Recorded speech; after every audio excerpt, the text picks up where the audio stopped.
I just looked at my calendar, and the calendar told me it was Friday.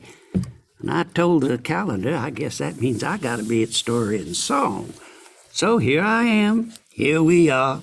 And what we're gonna do today is one of my favorite books. It's brand new. My favorite book is always the one I'm most recently reading. It's called The Speckled Beauty, A Dog and His People by Rick Bragg. You know, I got to tell you before I start, I told a friend of mine what I was going to read, and she said, well, I'll listen to you, Ron, but I don't think I'm not going to listen today because you're doing a story about a dog. And I said, just wait a minute.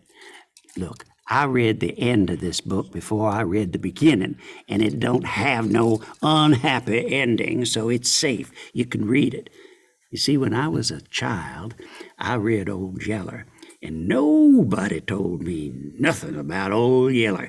But boy, what I found out at the end, well, I used to be normal before I read that book, but ain't normal no more.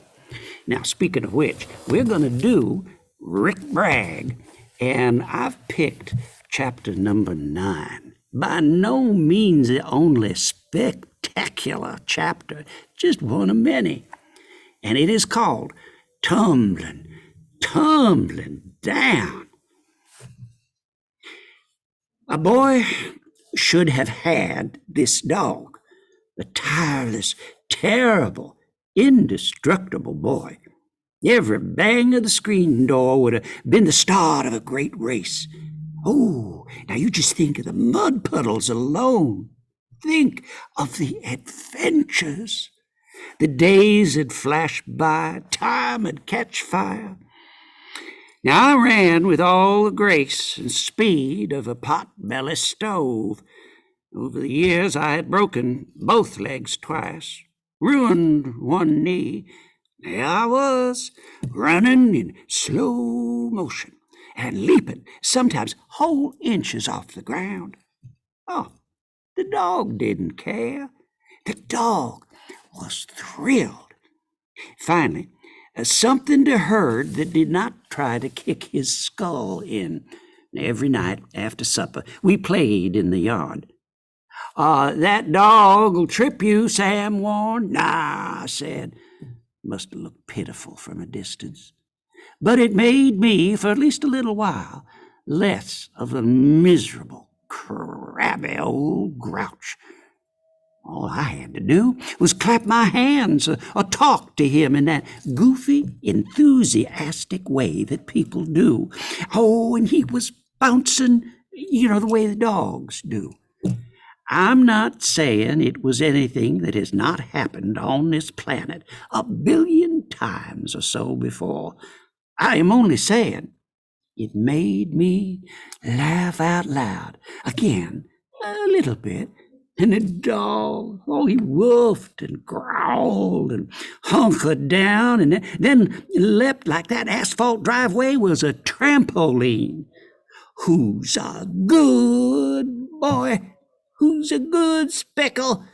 Oh, he'd whirl around and around, answering the best he could. I am. Oh, I am. I am. Made me think of one of my favorite dog books, My Dog Skip, by the great Mississippi writer Willie Morris. Oh, it was just a thin little book about a boy and his dog. But the thing that made it so good was that Willie, a lifetime later, had never lost the wonder of it. It had a boy's joy, and a dog's too. It had to do with that look in his eye when he was around baseball. Oh, it was worth all the trouble he caused as his first summer here passed into his first fall to see a living thing that happy. Oh, I'd take off running in one direction. He'd cut me off in a flash and try to herd me another way. Oh, I'd rough him up, pulling at his fur and his ears and push him one way while I'd stumble off in another. He was faster and more nimble. But I had two good eyes. Well, I'd spin him around and come up on his blind side. Here I am, and he'd whirl. But then I'd cross over to the blind side again. No, wait, here I am. Well, it was probably a little mean, but it was the only edge I had. But he had formed an idea in his head of where he wanted me to be, and he was going to push and nudge me there, cut me off when I tried to stray, even nip at my heels like he did with the old mule, if I wasn't moving fast enough to suit him. You know, it was kind of beautiful. We played it till I was staggering and sucking wind, played longer than we should have. I did one of my lightning-quick, ballet-like crossover moves from his blind side. He stepped right under me, right where the driveway began a steep slope to the pasture. I fell. Dog was not to blame. It was just gravity and the slow accumulation of years. It was either stomp and crush my dog or careen down the hill. And I went flailing like the fool I was. Oh, I almost made it. Almost got my balance back and my feet under me. But the dog rushed up to help and tripped me again. I landed hard on the asphalt, on my left knee. I thought I actually heard the flesh burst open, but I just kept falling like I was some kind of cartoon. I gouged 3 deep holes in my left palm. I rolled with all the comical momentum of a big man out of control. Even managed to injure my tailbone, gash open the back of my stupid head. When I sat there, blood running down my leg, my knee ballooning and getting tight, and feeling like a moron. With my luck, I'd cracked a bone. The dog whined.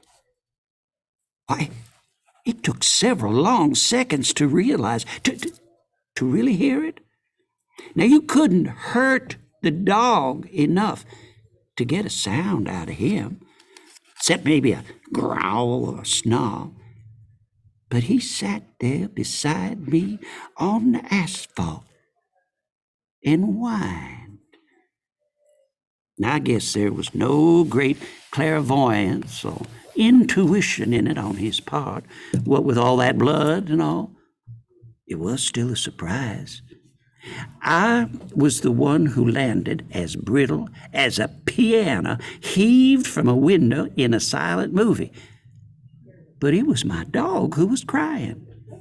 I rubbed his head and I told him it was all right. We got to stop bleeding on the driveway, you and me, I said to him. I didn't think I'd broken anything, but if I had, it could wait.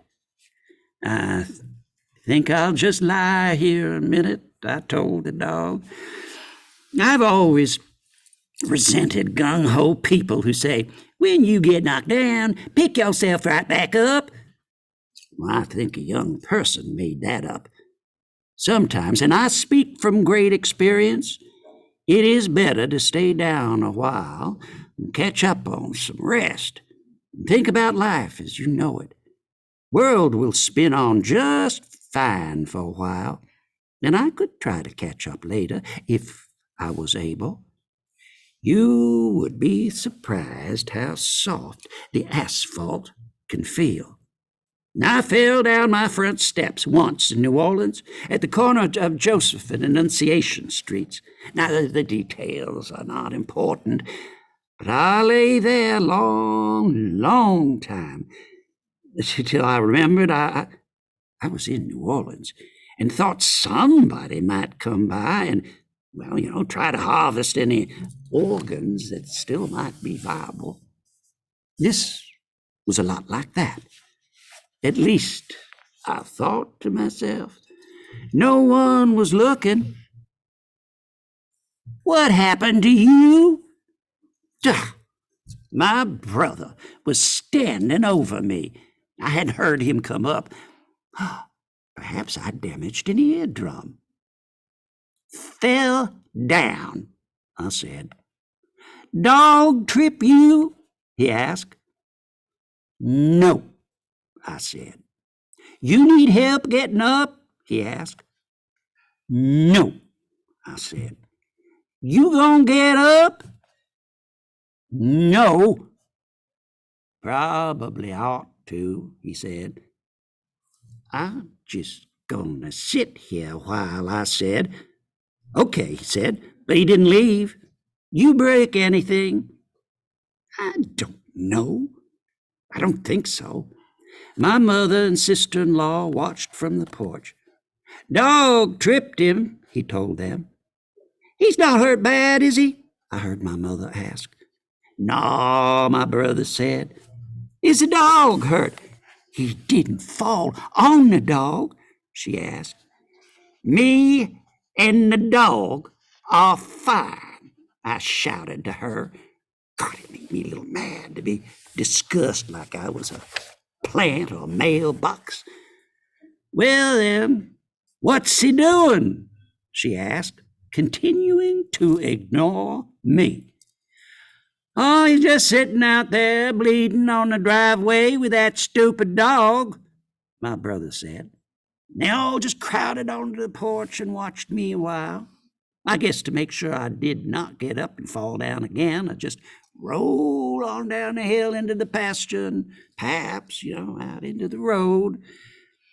You don't get up in a minute or two, I'll drag him in, Sam told him. And they all went back inside, more or less satisfied, to discuss how some people in the family just needed Jesus. I struggled up not long after that and limped slowly to the house. I couldn't let my brother tote me in. He would have brought it up twice a month for the rest of my life. Dog followed me to the door, lay down against it till I limped out and assured him that I was not gonna die. He waited by the door a long time.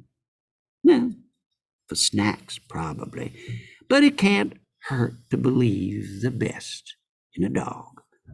I tried to keep up as the first Christmas lights began to blink on across the brick ranches and frame houses, and mobile homes along the 2-mile lane roads that linked this small place with a wider world.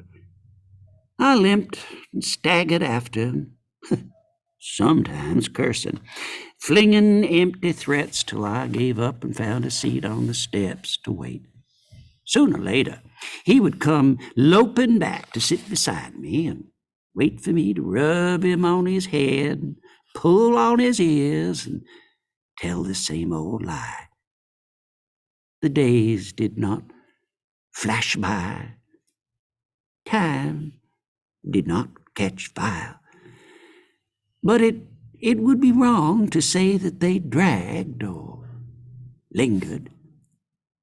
One night, as I played with the terrible dog, I took a breath in the cold air that didn't feel right in my chest. It happened again as I closed my eyes to go to sleep. Well, it'll go away, I told myself. It always had. There was a lot wrong with me in mind and body, but I still believed I was tough enough to wallow through and do what I needed, and that one day I would turn my attention to taking care of myself. Oh, there was time for that. There would always be time to set it right. Now, if anything happens to me, I said to my brother, deadly serious, you take care of my dog. Don't you put that on me, he said. Sometime after midnight, I woke up and I couldn't breathe. I don't mean I found it hard to breathe. Why, it seemed there was no air in me. Somehow my brain kept working. Our small-town hospital, just minutes away, had closed. I might have made it there, I thought, feeling bitterly sorry for myself. I couldn't spare the time for an ambulance to make the 40-mile round trip to the closest medical center, and it didn't take a smart man to do the math. I banged out the door, gasping, to drive myself, mostly to remove myself from the house so my mother not have to see it.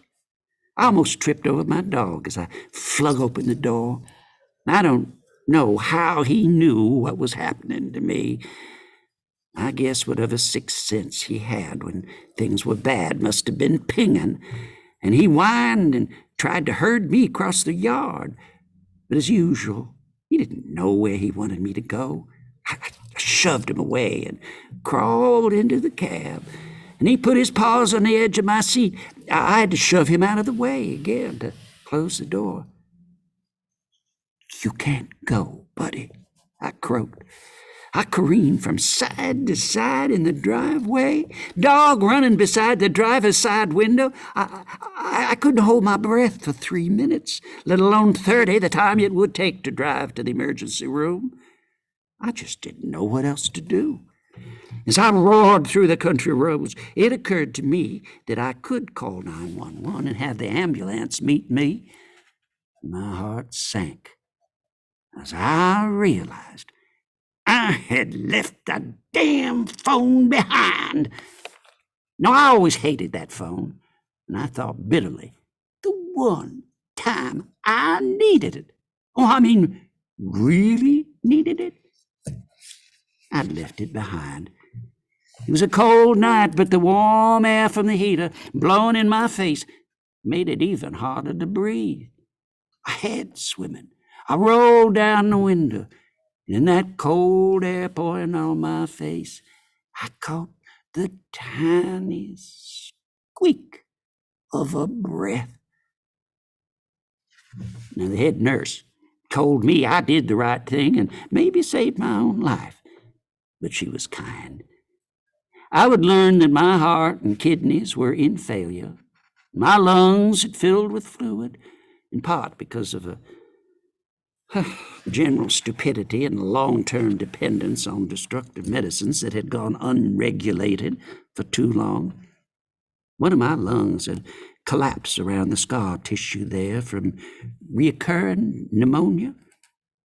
All of this just a few years after I walked free and easy from the oncologist's office in downtown Birmingham, thinking I was 10 feet tall and bulletproof after all.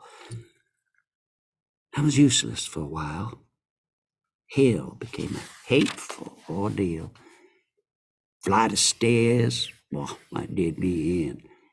I got pneumonia and sat with a blanket on my legs. I realized, early onset old man disease. Everything wrong with me was my own fault. And I still felt sorry for myself. I came home to find the dog having some kind of fit. He rolled, leapt, almost floated in the air. "I told him you were coming home," my mother said. That she believes in things like that a thing can be greater somehow than nature should allow. "He knows exactly," she said. I'd heard all my life that a dog is a healing thing. They lope down the halls in hospitals and nursing homes, making people smile. Though I have often wondered if there were antibiotics yet for the germs my dog could spread. But for 3 months or so, when about all I could do was sit on the steps, he kept me company and kept me entertained. I don't want to make more of it than it was, but he sat with me for hours. Oh, well, till a cat passed by. Then he tore the whole world up for a little while till he came loping back, proud of himself. Then he settled back on the porch to wait. Sometimes you put yourself in a place in your life when a dog is the best company you can have. My brother sat beside us sometimes in the early evening. We watched the leaves blow across the brown grass, listened to the crows. We didn't talk much then, didn't talk at all sometimes. I didn't have anything good to say. I was down, and guess I was waiting for something to happen to shake me out of it. Something always had. I can't really explain it any better than that. If something happens to you, my brother said one night out of the blue, that dog, he's gonna grieve himself to death. He got up, went inside. Dog looked at me with his bad eye. Oh, well, hell, I thought. We walked the place. Parts of it I had never seen. We walked the logging road, eased on down to the orchard so he could run rabbits that lived in the maze of dormant trees. I'd always heard land was healthy if it had rabbits, and I have never seen more rabbits than here. He ran them till his tongue was hanging out, never caught one. Next day, he did it all over again, as if he had forgotten overnight the futility. One day, meandering, we saw a big buck along the fence in the upper pasture, 40 yards away. He was the color of dark sand, with antlers like a chandelier. Speck went into some kind of dementia, and the buck seemed to levitate, leaving the ground in a slow arc that was so graceful, so effortless, it should not even have been possible. He floated over 4 strands of wire, chest high on a man, and vanished into the woods. Speck did everything but pass out. By the time he gathered his wits and tried to run it down, there was just the waving grass. But he yowled and growled and sniffed the air for an idea, at that idea. And so, with me stumbling in the rear, the dog plowed into his second year on our little mountain, though it seemed as though he had been here much longer than that. I guess you could call it a rescue, because he would have died on that ridge. But other rescues, I think, take longer to heal. Well, now, that's just a little view into the life of Rick Bragg and his speckled dog that found him and arrived into his home and his heart and was part of the family. Now, I know you want to hear more about this, so I am going to encourage you to do what I did. Second, I walked into Story and Song, and I saw this book on a table close to the cash register. I didn't even look at it. I just grabbed it and said, "Here, ring me up." Oh, and I'm so glad I did. You're gonna love this puppy dog, and I'm gonna assure you, you have my word on it, ain't nothing bad gonna happen to this dog in this book. So it's safe. You can read it. Now, till I see you next Friday, you have a wonderful, wonderful weekend, and don't you go playing no tag with no dog, y'all hear?